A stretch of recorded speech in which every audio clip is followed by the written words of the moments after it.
Today's topic is accelerations in circular motion. Actually circular motion खुद दो type की, that is uniform circular motion and non uniform circular motion.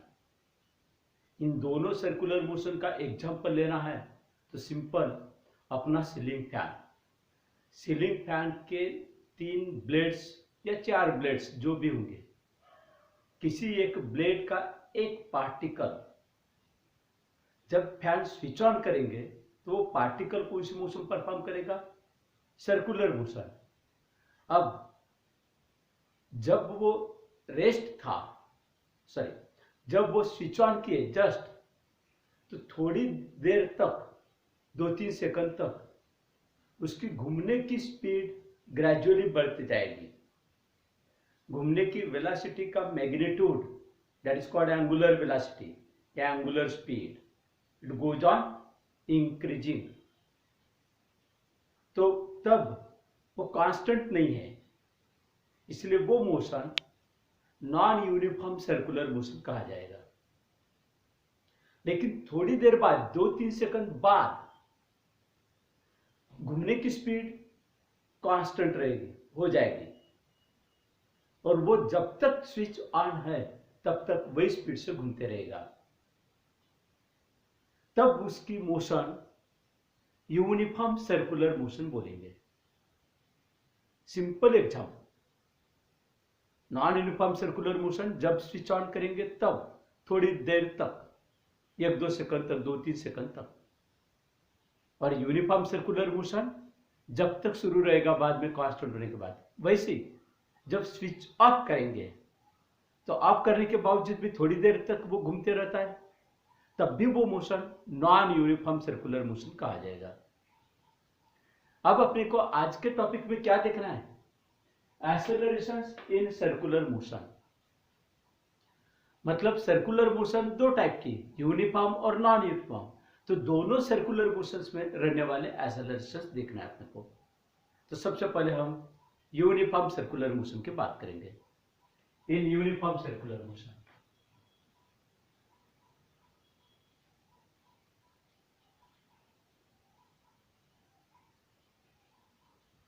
और बाद में देखेंगे इन नॉन यूनिफॉर्म सर्कुलर मोशन. यानी circular motion के दो type, uniform circular motion and non uniform circular motion. तो दोनों टाइप की सर्कुलर मोशन में एक्सेलरेशंस कौन कौन से रहेंगे और क्यों रहेंगे, ये देखना है अपने को. तो सबसे पहले यूनिफॉर्म सर्कुलर मोशन. अब एक्सेलरेशंस भी सर्कुलर मोशन में एक्सेलरेशंस दो टाइप करेंगे, क्योंकि वेलोसिटी दो टाइप की रहती है. What are those? Angular velocity and linear velocity. ये दो टाइप की वेलोसिटी. तो एक्सेलरेशंस भी दो टाइप के रहेंगे, angular acceleration and linear acceleration. लेकिन कोई भी एक्सेलरेशन क्यों होता है? तो बेसिकली करस्पॉन्डिंग वेलोसिटी चेंज होने से. फॉर एग्जांपल, एंगुलर एक्सेलरेशन होना है किसी बॉडी को, तो कब रहेगा? जब उसकी एंगुलर वेलोसिटी चेंज होगी, क्योंकि एंगुलर एक्सेलरेशन की डेफिनेशन क्या दी है? Rate of change of angular velocity. उसी तरह से केवल एक्सेलरेशन जब बोलते थे लीनियर एक्सेलरेशन, तब rate of change of linear velocity, that will be called linear acceleration. यानी अभी तक ये चैप्टर देखने के पहले तक जो तुम एक्सेलरेशन बोला करते थे वो था लीनियर एक्सेलरेशन, जिसको सिंपली एक्सेलरेशन बोलते थे हम. अब इस चैप्टर में एक्सेलरेशन बोलने के बाद दो आए, इसलिए अब स्पेशली बोलेंगे लीनियर एक्सेलरेशन, जिसको अभी तक एक्सेलरेशन बोलते थे, और दूसरा है एंगुलर एक्सेलरेशन. यानी में कोई भी एक्सेलरेशन किसकी वजह से होता है? Due to change in its corresponding velocity. मतलब क्या कि एंगुलर एक्सेलरेशन अगर होना है तो कौन सी वेलोसिटी चेंज होनी चाहिए? Angular velocity. और लीनियर एक्सेलरेशन होना है तो लीनियर वेलोसिटी. तो सबसे पहले देखते हैं हम एंगुलर वेलोसिटी चेंज होती है क्या, मतलब एंगुलर एक्सेलरेशन के बारे में देखेंगे. Uniform circular motion angular acceleration में होता है या नहीं, ये देखना है. तो क्या चेंज होना चाहिए? Angular velocity. लेकिन एंगुलर वेलोसिटी तो वेक्टर है, और वेक्टर को दो बातें होती है, मैग्नीट्यूड और डायरेक्शन। जब दो में से एटलीस्ट एक तो भी चेंज होता है तो करस्पॉन्डिंग वो वेक्टर चेंज होता है, आइदर मैग्नीट्यूड और डायरेक्शन, दो में से कोई भी एक चेंज हुआ तो भी वो वेक्टर चेंज हुआ ऐसा कहते हैं। लेकिन दोनों अगर चेंज नहीं हुए तो देन इट रिमेन कांस्टेंट। अब सोचो, uniform circular motion, well known example ceiling fan. कब की बात? जब वो कांस्टेंट स्पीड से घूम रहा। तो कांस्टेंट स्पीड से घूम रहा तो घूमने की वेलोसिटी का मैग्नीट्यूड यानी एंगुलर वेलोसिटी का मैग्नीट्यूड क्या रहता है? कांस्टेंट। और डायरेक्शन राइट हैंड रूल के अनुसार दिस इज द डायरेक्शन, क्योंकि ब्लेड्स ये डायरेक्शन में घूमते हैं और ये रहा वर्टिकल रहा एक्सिस ऑफ रोटेशन, तो this will be the direction of angular velocity. तो ये एंगुलर वेलोसिटी की डायरेक्शन कभी चेंज नहीं होती, क्योंकि वो ब्लेड्स केवल यही डायरेक्शन में घूमते हैं, चाहे स्पीड बढ़ते जा रही हो, कांस्टेंट रहते जा रही हो या कम होते जा रही हो। जब स्विच ऑन करेंगे तो बढ़ते जाएगी, थोड़ी देर बाद कांस्टेंट रहेगी, स्विच ऑफ करेंगे तो कम होते जाएगी, लेकिन ब्लेड तो यही डायरेक्शन में घूमेंगे ना। तो फिर ये डायरेक्शन में घूमने के कारण राइट हैंड रूल के अनुसार एंगुलर वेलोसिटी की डायरेक्शन यही रहेगी। तो यूनिफॉर्म सर्कुलर मोशन में एंगुलर वेलोसिटी की डायरेक्शन तो चेंज नहीं होती और एंगुलर वेलोसिटी का मैग्नीट्यूड भी चेंज नहीं होता, क्योंकि कांस्टेंट स्पीड से घूमती है। तो जब मैग्नीट्यूड चेंज नहीं होता, डायरेक्शन चेंज नहीं होती, तो एंगुलर वेलोसिटी डजंट चेंज, मतलब वेक्टर ओमेगा डजंट चेंज।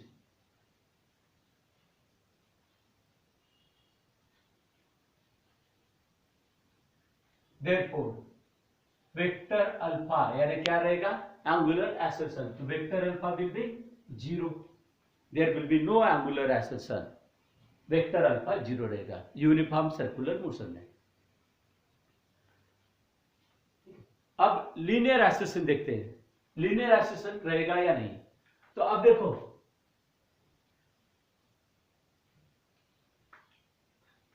तो लीनियर एक्सेलरेशन होने के लिए क्या चेंज होना चाहिए? Linear velocity. Circular motion perform करते हुए पार्टिकल अगर यहां आया है तो उसकी लीनियर वेलोसिटी कौन सी डायरेक्शन में होती है? That was called instantaneous linear velocity. तो वो कौन सी डायरेक्शन में होती है? तो अलोंग द टेंजेंट। ये देखो,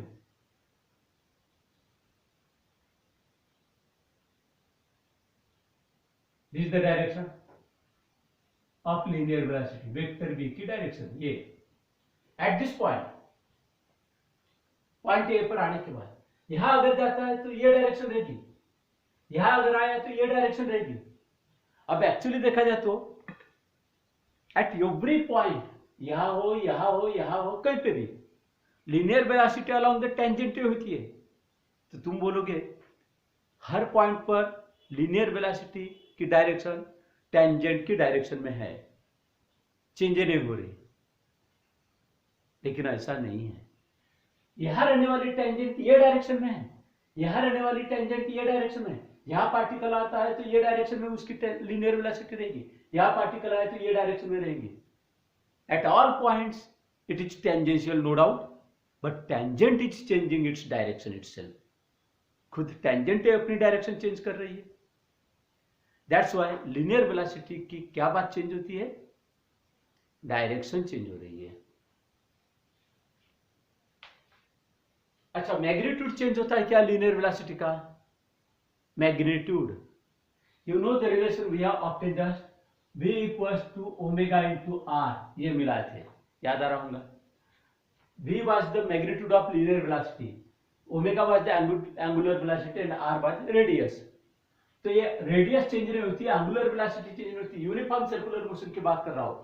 वेक्टर ओमेगा डजंट चेंज, क्योंकि लीनियर वेलोसिटी का एंगुलर वेलोसिटी का मैग्नीट्यूड चेंज होता है ना डायरेक्शन, ऐसा बोले थे ना। इसलिए वेक्टर ओमेगा ही चेंज नहीं हो रहा, मतलब उसका मैग्नीट्यूड भी कांस्टेंट है, घूमने की स्पीड कांस्टेंट है। तो ओमेगा कांस्टेंट है और रेडियस तो कांस्टेंट है ही, तो नेचुरली फिर v भी क्या रहेगा? कांस्टेंट। यानी क्या हुआ? लीनियर वेलोसिटी का मैग्नीट्यूड कांस्टेंट है, लेकिन डायरेक्शन चेंज हो रही है। That's why vector v changes. Vector भी चेंज हो रही है, किसकी वजह से? Due to change in direction.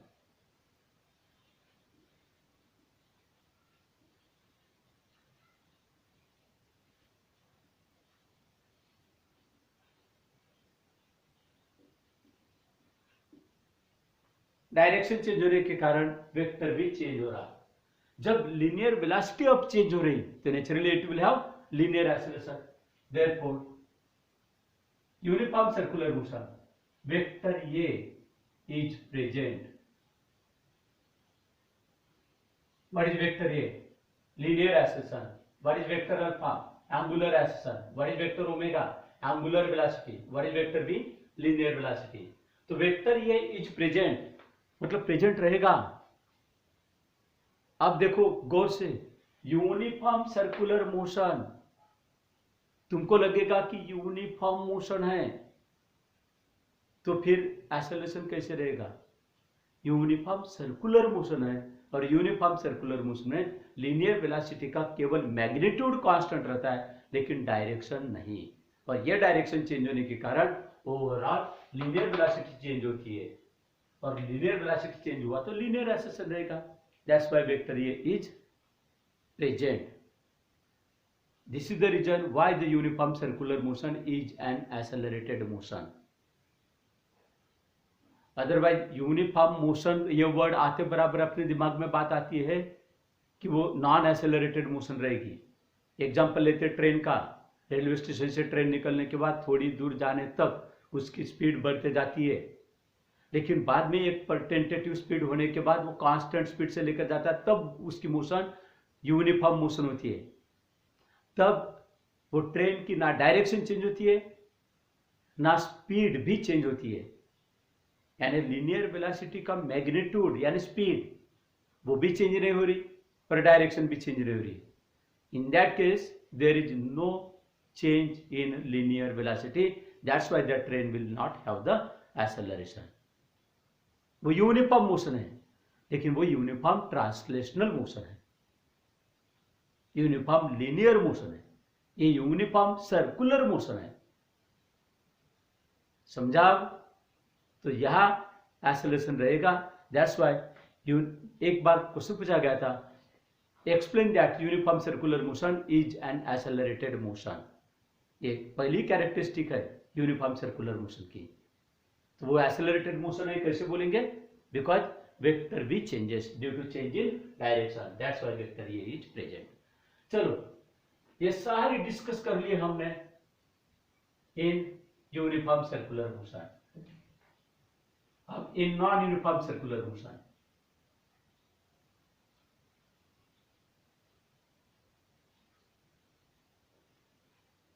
Non uniform circular motion में देखो फैन की बात, ठीक है?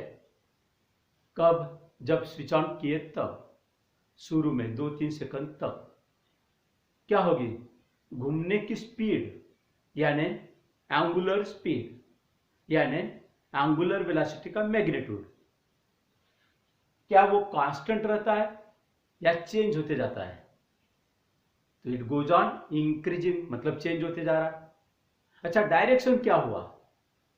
डायरेक्शन लेकिन एक ही, क्योंकि मैं बार बार बता रहा हूं तुमको कि ये जैसे मान लीजिए ये फैन का ब्लेड, ये एक्सिस और ये फैन का ब्लेड घूमने वाला इन दिस वे, तो ये ऐसा जब घूमेगा तो हर एक सीलिंग फैन यही डायरेक्शन में घूमता है, चाहे स्पीड बढ़ते जा रही हो, स्पीड कांस्टेंट रही हो या स्पीड कम होते जा रही हो, लेकिन वो डायरेक्शन यही रहती है। ऐसा नहीं कि स्विच ऑफ करने के बाद वो ऐसा घूमने लगता है, होता है क्या ऐसा? नहीं, बल्कि वो ऐसा ही जाता है। तो हर बार फिर ये रहा एक्सिस ऑफ रोटेशन, तो एक्सिस ऑफ रोटेशन को पकड़ते हुए in the sense of rotation, तो पार्टिकल रोटेट हो रही थी ये डायरेक्शन में, तो ये रहेगा थंब, तो एंगुलर वेलोसिटी की डायरेक्शन हमेशा सेम रहेगी। लेकिन नॉन यूनिफॉर्म सर्कुलर मोशन में क्या चेंज हो रहा? एंगुलर वेलोसिटी का मैग्नीट्यूड चेंज हो रहा। सो दैट्स व्हाई मैग्नीट्यूड चेंज हुआ एंगुलर वेलोसिटी का, तो एंगुलर वेलोसिटी चेंज हो जाएगी and that's why the particle will have angular acceleration. मतलब नॉन यूनिफॉर्म सर्कुलर मोशन में वेक्टर ओमेगा चेंज होता है due to what? Change in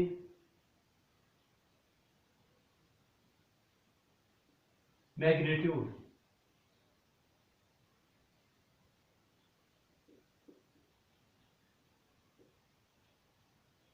anyway, चाहे कोई भी वजह हो, एंगुलर वेलोसिटी का मैग्नीट्यूड चेंज रहा तो naturally it will have angular acceleration. Therefore vector a is present, sorry vector alpha is present. और इसको कैलकुलेट भी किए थे. What? Vector alpha equals to final angular velocity minus initial angular velocity divide by time taken, change होने के लिए लगने वाला टाइम. इस तरह से एंड मैग्नीट्यूड वर्जन में ये लिए थे final minus initial divide by time required. तो ये हुआ, मतलब वेक्टर अल्फा प्रेजेंट रहेगा. जब स्विच ऑन करते हम फैन तो उसकी मोशन को एंगुलर एक्सेलरेशन रहेगा और स्विच ऑफ किए तो एंगुलर डिसेलरेशन रहेगा. लेकिन रहेगा वो भी वहां भी अल्फा रहेगा, सिर्फ कब नहीं रहेगा? जब कांस्टेंट स्पीड से जा रहेगा तब. नेक्स्ट, अब वेक्टर भी चेंज होता है क्या? तो देखो, नॉन यूनिफॉर्म सर्कुलर मोशन, जैसे for example non uniform circular motion मतलब जैसे धीरे धीरे स्पीड बढ़ते जाएगी इन दिस वे. देखो यहां से निकला ग्रेजुअली, यहां से निकला इन दिस वे. तो शुरू में स्पीड क्या थी? कम, तो लीनियर वेलोसिटी का मैग्नीट्यूड भी कम रहेगा. यहां जब आया तो स्पीड बढ़ गई थी तो लीनियर वेलोसिटी का मैग्नीट्यूड भी बढ़ जाएगा. यहां जब आया तो स्पीड और बढ़ गई थी तो लीनियर वेलोसिटी का मैग्नीट्यूड और बढ़ जाएगा. एंड मैग्नीट्यूड भी चेंज हो रहा और डायरेक्शन तो हर पॉइंट पर चेंज हो रही. मतलब इन non uniform circular motion vector v will change due to two reasons. Number one, due to change in magnitude of linear velocity as well as due to change in direction of linear velocity. मतलब vector v changes due to both magnitude as well as direction, दोनों की वजह से. तो फिर naturally linear acceleration अब दो वजह से रहेगा. यूनिफॉर्म सर्कुलर मोशन में लीनियर वेलोसिटी की डायरेक्शन केवल चेंज हो रही थी, उसके कारण लीनियर वेलोसिटी चेंज हो रही थी, उसके कारण एक्सेलरेशन था. अब यार नॉन यूनिफॉर्म सर्कुलर मोशन में लीनियर वेलोसिटी की मैग्नीट्यूड भी चेंज हो रहा. तो मैग्नीट्यूड चेंज होने के कारण एक लीनियर वेलोसिटी चेंज हो रही और डायरेक्शन भी चेंज होने के कारण फिर से लीनियर वेलोसिटी चेंज हो रही. दो वजह से लीनियर वेलोसिटी चेंज होगी. That's why it will have two linear accelerations. Therefore, vector A are of two types, or has two components. Vector A को दो कंपोनेंट्स रहेंगे, दो पार्ट्स रहेंगे. Has two components.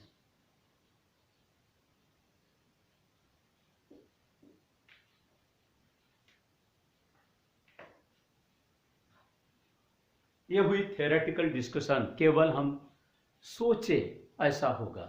तो ये थ्योरेटिकल डिस्कशन कंसेप्चुअली. अब इसको मैथमेटिकल सपोर्ट देते.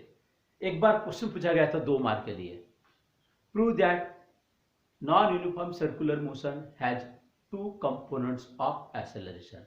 अब देखो, to non uniform circular motion has two components of acceleration. तो तुमको लगेगा कि 2 कंपोनेंट्स ऑफ एक्सेलरेशन है, एक एंगुलर एक्सेलरेशन और एक लीनियर एक्सेलरेशन. नहीं, केवल एक्सेलरेशन के 2 कंपोनेंट्स. जब केवल वर्ड आता है एक्सेलरेशन, जब वर्ड आता है केवल एक्सेलरेशन, तो वो अज्यूम करना है तुमको लीनियर एक्सेलरेशन है. मतलब लीनियर एक्सेलरेशन के 2 कंपोनेंट्स है, ऐसा प्रूव करना है अपने को मैथमेटिकली. एंगुलर एक्सेलरेशन अलग बात हो गई. It is not the component of linear acceleration. खुद कंपोनेंट लीनियर एक्सेशन के दो कंपोनेंट्स होंगे, वो कैसे होंगे, that we have to obtain to prove.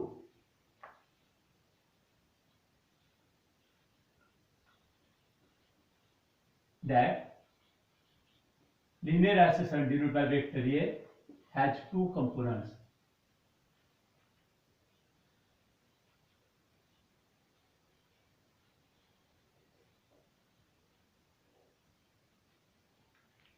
फिर ये प्रूव करने के लिए what is the relation between angular velocity and linear velocity in vector form, in vector form.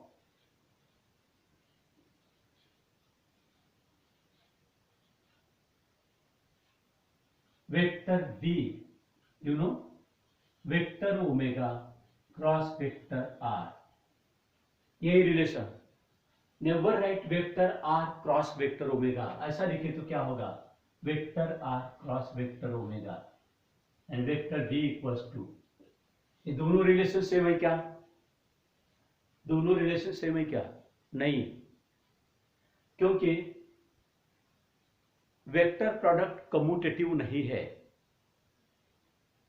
मतलब वेक्टर प्रोडक्ट को vector omega cross vector R और vector R cross vector omega same नहीं है, क्योंकि ऑर्डर अगर चेंज किए तो direction change होती है। फिर इन दो में से सही रिलेशन कौन सा है, ये। अब क्यों है ये भी थोड़ा बता देता हूं मैं। सी यहां जब पार्टिकल आएगा यहां, ठीक है। अच्छा पहले एक बात बताओ, ये दो वेक्टर्स लिए, दो राइट हैंड रूल के, मतलब ये राइट हैंड साइड देखो, इसमें क्या कहा गया, vector omega cross vector r. Right hand side क्या शो करती है कि इन दो वेक्टर्स का क्रॉस प्रोडक्ट करने के बाद मिलने वाला ये वेक्टर है। तो फिर क्रॉस प्रोडक्ट यानी वेक्टर प्रोडक्ट 11th स्टैंडर्ड में देख लिए, जब दो वेक्टर्स का क्रॉस प्रोडक्ट किया जाता है तो मिलने वाले वेक्टर की डायरेक्शन उन दोनों वेक्टर के प्लेन को परपेंडिकुलर रहती है and given by right hand rule. Once again repeating, जब दो वेक्टर्स के क्रॉस प्रोडक्ट से अगर एक वेक्टर मिलता है, ऑफ कोर्स दो वेक्टर का क्रॉस प्रोडक्ट किए तो क्रॉस मतलब वेक्टर ही मिलता है, तो मिलने वाले वेक्टर की डायरेक्शन क्या होती है, इन दोनों वेक्टर्स के प्लेन को perpendicular and given by right hand rule. मतलब वेक्टर v की डायरेक्शन इन दोनों के प्लेन को परपेंडिकुलर और राइट हैंड रूल से दी जाने वाली चाहिए। मतलब क्या होता है, सी यह है वेक्टर r, वेक्टर r की डायरेक्शन इधर है, this is the direction of vector r। हालांकि वेक्टर r यहां तक है, लेकिन डायरेक्शन में यहां तक निकलता हूं, वेक्टर r की डायरेक्शन डेलिबरेटली। वेक्टर ओमेगा की डायरेक्शन क्या है, तो वेक्टर ये डायरेक्शन में जा रहा है तो वेक्टर ओमेगा की डायरेक्शन ये रहेगी। चलो वेक्टर ओमेगा की डायरेक्शन, तो वेक्टर ओमेगा की डायरेक्शन मैं यहां जूम करता हूं जानबूझकर, this is the direction of vector r, this is the direction of vector omega. अगर मैं अब ये बातें, this is the direction of vector r and this is the direction of vector omega, listen, here this is vector r, no, here this is vector r, here deliberately I am changing,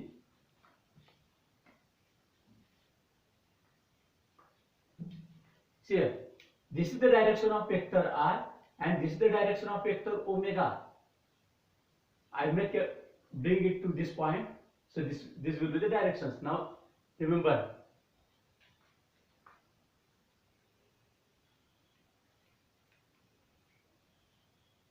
okay,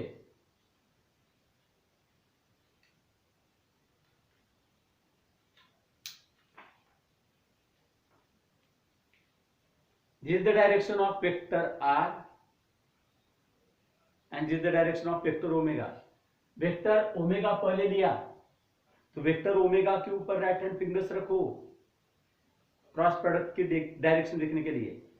vector omega पहले लिए, vector omega के ऊपर right hand fingers रखो और vector are के साथ product है तो वेक्टर आर की तरफ घुमाओ, थंब को वैसा रखते हुए, थंब जिस डायरेक्शन में रहेगा वो डायरेक्शन रहेगी वेक्टर बी की।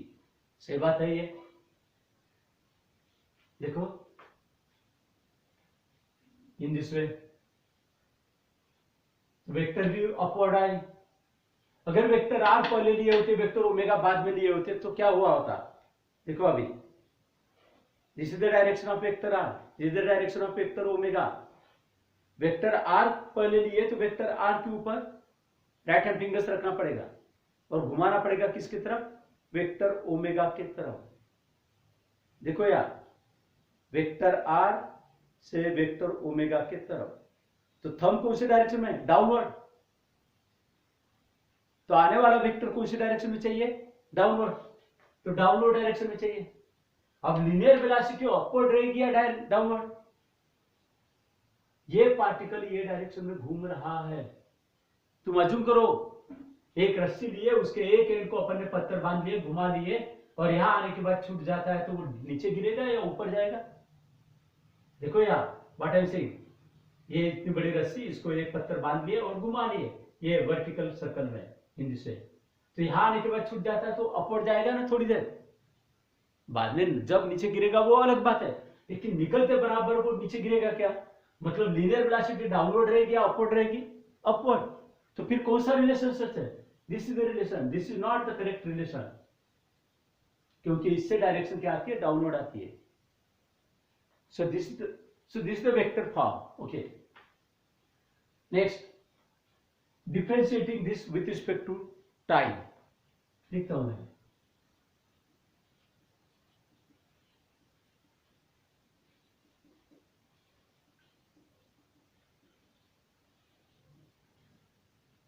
डिफरेंशिएटिंग मतलब डेरिवेटिव फाइंड करते हुए with respect to time.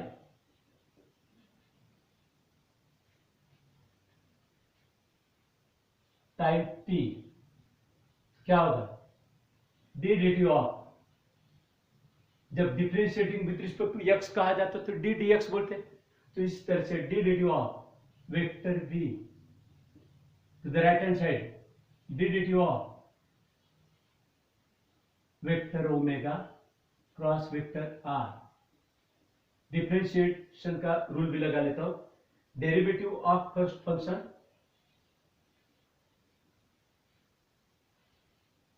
Cross product का क्रॉस वैसे ही रखो, और ऑर्डर भी वही, d D T of vector omega cross vector r, vector r पहले नहीं लिखना, plus vector omega cross d D T of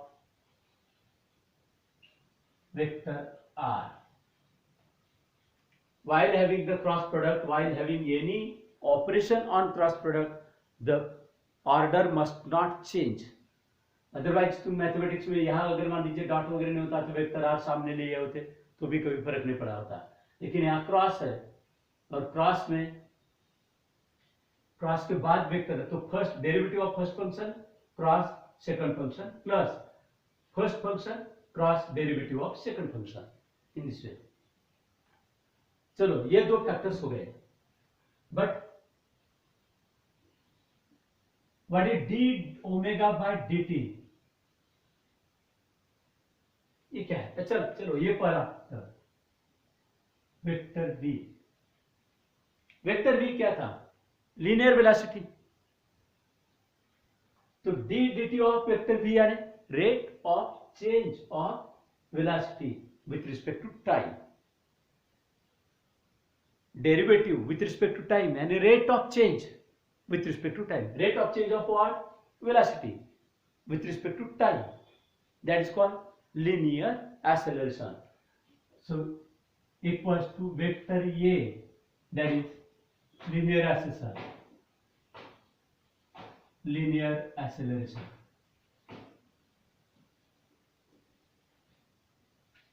Next, d dt of vector omega, d dt of vector omega, vector omega क्या है? Angular velocity. So rate of change of angular velocity क्या होगा?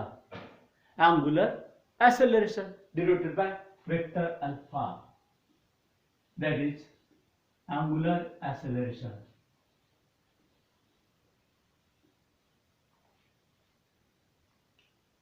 d vector r by dt,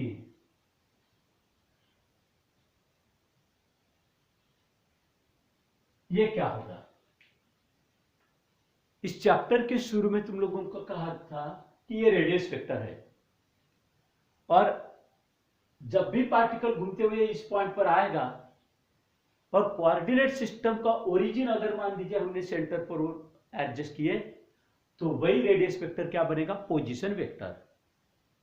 यानी वो particle का position vector भी हुआ। फिर पोजीशन वेक्टर चेंज होना, तो पोजीशन चेंज हो रहा मतलब डिस्प्लेसमेंट, तो rate of change of displacement होगा। तो rate of change of displacement यानी क्या हुआ? Velocity, that is linear velocity, vector b, that is linear velocity.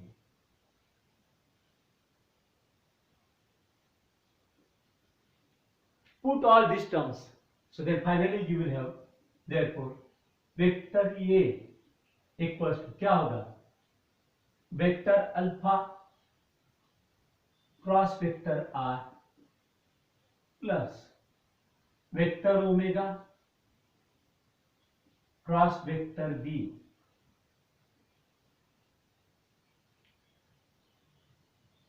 Equation number 2, this was first. से अब जरा सोचो, लेफ्ट हैंड साइड में वेक्टर ये यानी लीनियर एक्सेशन है सर्कुलर मोशन का, यूनिफॉर्म या नॉन यूनिफॉर्म कुछ मेंशन नहीं किए, may be of non uniform, ठीक है, कोई भी अभी तक मेंशन नहीं किए, लेकिन सर्कुलर मोशन का वो एक्सेलेरेशन है, लीनियर एक्सेशन। और ये लीनियर एक्सेशन बनने के लिए दो टर्म्स ऐड किए हैं, ये एक टर्म और ये एक टर्म। एक वेक्टर को पाने के लिए जितने वेक्टर्स ऐड किए गए हैं तो उनको कहा जाता है कंपोनेंट्स, क्योंकि इन दो कंपोनेंट्स का रिजल्टेंट ये आया है, so what this will be called as components. तो यहां से क्लियर है कि this acceleration, linear acceleration has two components. ये दो कंपोनेंट्स है, मतलब ये एक एक्सेलरेशन है और ये एक एक्सेलरेशन है, ये भी एक लीनियर एक्सेलरेशन है, ये भी एक लीनियर एक्सेलरेशन, और ये दोनों लीनियर एक्सेलरेशन का ये रिजल्टेंट लीनियर एक्सेलरेशन है। अब बात यह है कि हम इसको क्या नाम देंगे और इसको क्या नाम देंगे। इसको क्या नाम देना चाहिए, तो इसकी डायरेक्शन कौन सी आती है ये देखेंगे और अकॉर्डिंगली नाम देंगे। First component vector alpha cross vector r, इसकी डायरेक्शन क्या आती है ये देखेंगे। तो जरा डायरेक्शन देखने के लिए फिर से वही, वेक्टर अल्फा का वेक्टर आर के साथ क्रॉस प्रोडक्ट है, फिर से वेक्टर आर ये डायरेक्शन में है और वेक्टर अल्फा ये डायरेक्शन में है, क्योंकि अज्यूम कर रहा था मैं कि ये पार्टिकल ये डायरेक्शन में घूमते हुए एंगुलर डिस्प्लेसमेंट ये डायरेक्शन में, एंगुलर वेलोसिटी ये डायरेक्शन में, और अज्यूम करेंगे कि पार्टिकल की एंगुलर वेलोसिटी बढ़ते जा रही है ताकि एंगुलर एक्सेलरेशन भी ये डायरेक्शन में, क्योंकि जब एंगुलर वेलोसिटी बढ़ते जाती है, इंक्रीज होते जाती है, तो एंगुलर एक्सेलरेशन पॉजिटिव होता है और उसकी डायरेक्शन एंगुलर वेलोसिटी के डायरेक्शन में होती है। तो what I am saying, this is the direction of angular acceleration, this is the direction of radius vector. अब देखो, this is the direction of radius vector and this is the direction of angular acceleration. फिर vector alpha का vector are के साथ product लिया, क्या लाओ, फिर से ये रहा रेडियस वेक्टर की डायरेक्शन इधर, और ये रही एंगुलर एक्सेलरेशन की डायरेक्शन। तो वेक्टर अल्फा का vector alpha cross vector r, vector alpha पहले आया, उसके ऊपर हाथ रखो, फिंगर्स रखो चारों और थंब आउटस्ट्रेच रखते हुए, और इन फिंगर्स को घुमाओ किसके तरफ, दूसरे वेक्टर के तरफ जिसके साथ क्रॉस प्रोडक्ट लिया है। पहला वेक्टर कौन है, वेक्टर अल्फा, उसके ऊपर फिंगर्स रखे, अब घुमाओ वेक्टर आर के साथ तरफ, तो this is the direction of this vector. तो ये डायरेक्शन कौन सी आती है, अलोंग द टेंजेंट। तो अलोंग द टेंजेंट वो तो लीनियर वेलोसिटी थी ही, लेकिन अभी ये लीनियर वेलोसिटी नहीं है, ये एक एक्सेलरेशन है। क्यों बोलेंगे एक्सेलरेशन, क्योंकि ये एक्सेलरेशन ये एक टर्म है, ये एक टर्म है, और दोनों टर्म्स का, दोनों कंपोनेंट का रिजल्टेंट एक्सेलरेशन है, तो नेचुरली ये एक्सेलरेशन होना चाहिए। फिर इस एक्सेलरेशन की डायरेक्शन कौन सी आ रही, अलोंग द टेंजेंट, तो let it be called as tangential acceleration denoted by vector ये t, suffix t for tangential, that is tangential acceleration.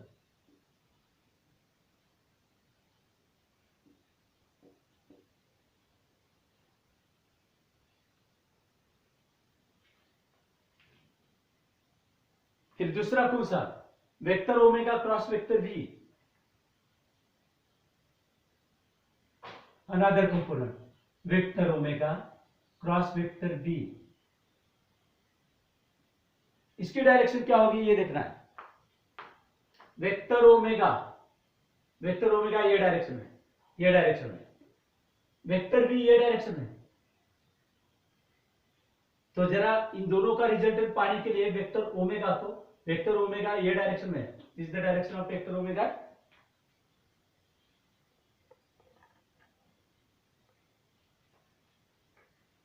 this is the direction of vector v and this is the direction of vector omega. मैं जानबूझकर इसको यहां लेकर जाता हूं ये। अब वेक्टर ओमेगा का मतलब वेक्टर ओमेगा ये डायरेक्शन में रहेगा और वेक्टर v ये डायरेक्शन में, और क्रॉस प्रोडक्ट आया में वेक्टर ओमेगा का वेक्टर v के साथ, वेक्टर ओमेगा का वेक्टर v के साथ, कर्ल करो right hand fingers, this the direction, जरा देखो गौर से, in this way, see here, so this is the direction. What about this, along the radius but toward the center, मतलब ये direction में आएगा वो एक्सेलरेशन, और एक एक्सेलरेशन कौन से पहले टेंजेंशियल ये डायरेक्शन में आया वेक्टर ये t, ये डायरेक्शन में थी लीनियर वेलोसिटी भी, लेकिन वेक्टर ए टी भी वाई डायरेक्शन में, और अभी जो अपन बोल रहे हैं तो ये कौन सी डायरेक्शन में आ रहा है, दूसरा एक्सेलरेशन, ये डायरेक्शन है रेडियस वेक्टर की, उसके अपोजिट डायरेक्शन में आ रहा, तो इसको अपन नाम देते, और सेंटर के तरफ है इसको सेंट्रीपिटल, और रेडियस के ऊपर है इसलिए रेडियल भी नाम देंगे, रेडियल एक्सेलरेशन वेक्टर ये आर, दैट इज रेडियल, रेडियल मतलब रेडियस के ऊपर है इसलिए रेडियल, रेडियस की डायरेक्शन में नहीं, रेडियस वेक्टर की डायरेक्शन में नहीं है, टुवर्ड द सेंटर है, इसलिए उसको कभी कभी नाम दिया जाता है centripetal, centripetal,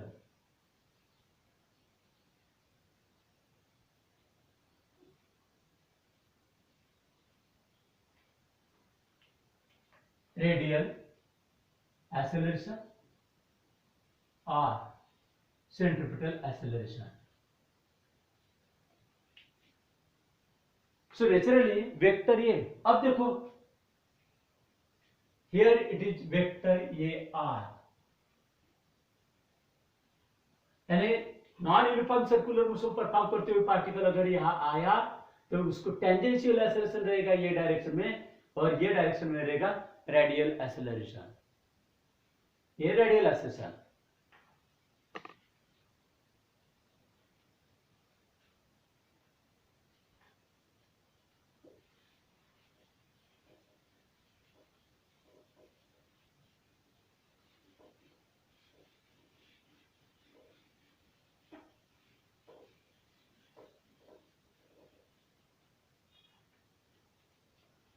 So necessarily vector A will be then written as vector AT tangential plus vector AR radial. ये दोनों वेक्टर्स का रिजल्टेंट यानी resultant linear acceleration. In this way we have proved that vector A has two components. What are the names of those two components? Number one, due to that is tangential acceleration, and number two, radial acceleration.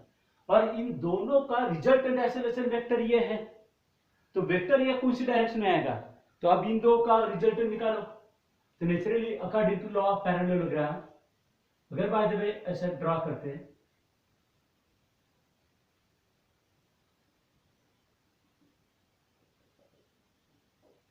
So here this is the vector AT, this is vector AR, so this will be the direction of vector A.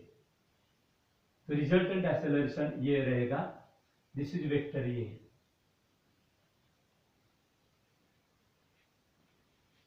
ये कौन से motion की बात की है अपन ने? Non uniform circular motion. In this वे. अब इसके रिमार्क्स देखो.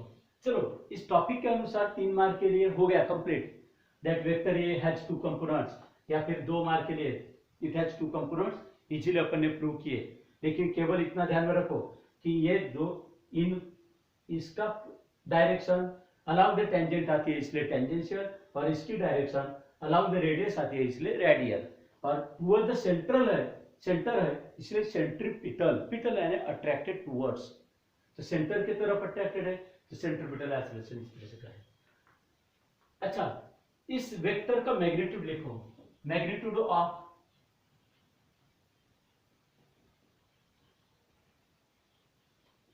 ऑफ वेक्टर ये क्या होगा? तो सिंपल, यहां से ये दोनों वेक्टर्स आपस में कैसे परपेंडिकुलर, जिनका रिजल्टेंट कौन है? वेक्टर ये. तो वेक्टर ये इन दो का रिजल्टेंट है, वो दोनों परपेंडिकुलर है, तो magnitude will be given by ये equals to square root of ये टी स्क्वायर प्लस ये R square small t may be written by small t. Here कोई फर्क नहीं पड़ता. स्मॉल, ये स्मॉल था इसलिए उसको भी स्मॉल किया. ये टी स्क्वायर प्लस ये आर स्क्वायर. अब सवाल है ये टी की वैल्यू क्या और ये आर की वैल्यू क्या? ये तो हो गया. And resultant acceleration will be given by magnitude by this vector, and its magnitude is given by this vector on this formula. Now magnitude of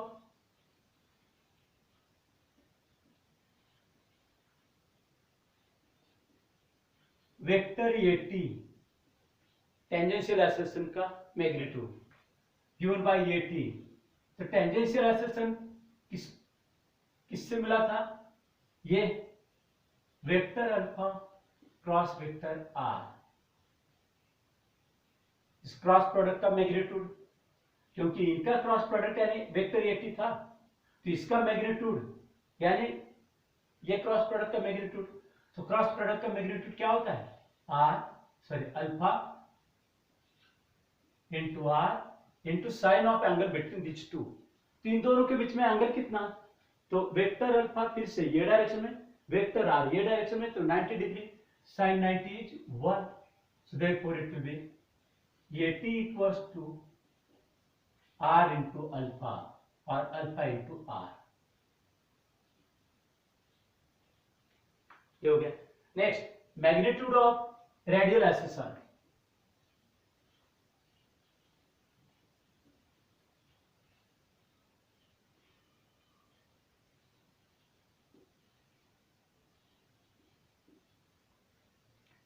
vector A R, इसका magnitude, so it will be A R equals to mod of vector omega cross vector B. Again it will be omega into V into sine of 90, क्योंकि फिर से वही बात कि omega is in this direction, vector B is in this direction, both are mutually perpendicular, so that's why sin 90 is 1 and hence omega into v. इसको अलग अलग form में लिख सकते हैं. ओमेगा की value v by r, you know, because v equals to r omega, that we have already proved. तो omega की वैल्यू v बाय आर रखी जा सकती है. v बाय आर किए और फिर से ये v will be v square by r, ऐसा भी होगा इन दिस वे, और आर ओमेगा स्क्वायर जो भी है. ये मैग्नीट्यूड हुआ.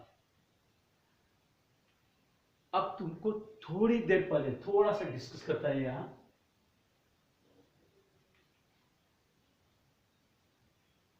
यूनिफॉर्म सर्कुलर मोशन में क्या हो? ये दोनों एक्सेलरेशन से रहेंगे नॉन यूनिफॉर्म सर्कुलर मोशन में. इन यूनिफॉर्म सर्कुलर मोशन यानी अभी तक अपन ने मेंशन नहीं किए थे ये रिलेशन मिलाते वक्त कि यूनिफॉर्म है या नॉन यूनिफॉर्म है, लेकिन वर्थवाइल है ये uniform non uniform circular motion थी। By the way uniform circular motion होती तो in uniform circular motion alpha की वैल्यू तो 0 थी, थोड़ी देर पहले देखिए अपन ने यूनिफॉर्म सर्कुलर मोशन में एंगुलर वेलोसिटी चेंज नहीं होती तो अल्फा विल बी 0। अल्फा अगर 0 है तो नेचुरली इस रिलेशन के अनुसार और from equation number 1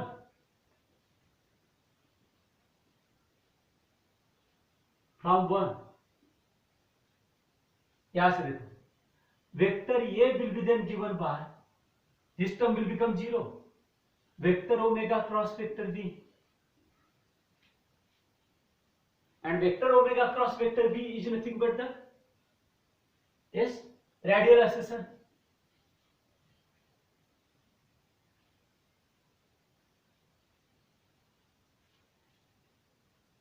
vector omega cross vector B is radial accession.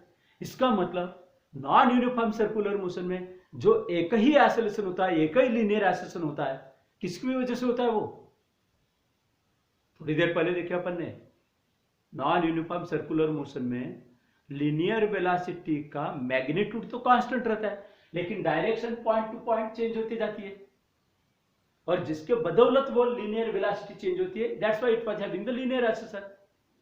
तो अभी लेकिन मैथमेटिकली प्रूव किए कि नॉन यूनिफॉर्म सर्कुलर मोशन में just once again I am repeating in uniform circular motion